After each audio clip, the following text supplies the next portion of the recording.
मतलब है ख़त्म कर दो। जिन्हों साढ़े भाई कहते हैं ना, तीसरे दिन मैयत बंदा फौत होया, औरत फौत हुई है, तीसरे दिन ख़त्म दवाना है।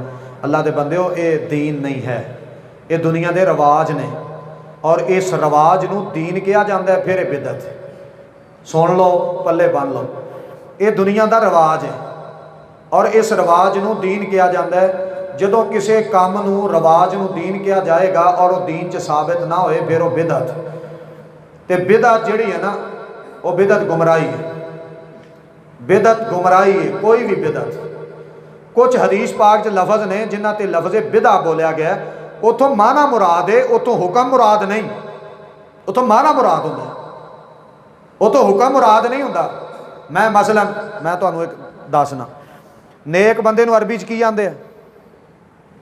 साले। अरबी च की आंदे ने? साले। उहदा असां तर्जमा कर दिता है नेक। अरबी कहंदे ने साले, ए आदमी बड़ा साल है। असीं की आंदे बड़ा नेक है। कदी अरबियां नूं नेक कह के वेख्या जे तो लग पता जाएगा। कुछ लफज होंदे ने उर्फ दे, उन्हां लफ्ज़ां दा बस लफजी माना ही हुंदा है, हकीकी माना मुराद नहीं होंदा। इस वास्ते बिदत जिहड़ी भी है ना, वो गुमराही है।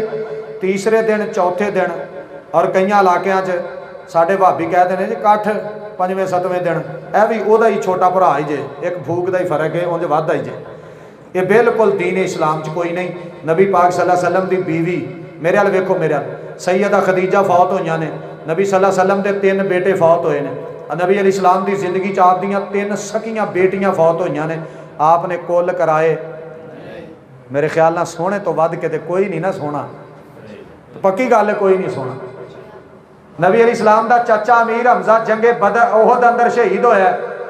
नबी पाक अल इस्लाम दियां अखां चों इतने आंसू आए, दाढ़ी तर हो गई। बचपन का यार भी सी, चाचा भी सी, दुध शरीक भाई भी सी।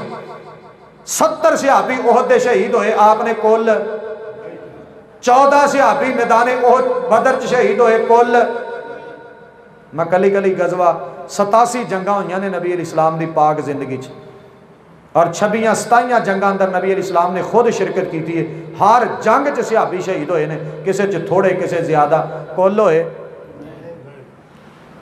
साडे ते नहीं होने चाहिए, दीन नहीं, बिदअत जी।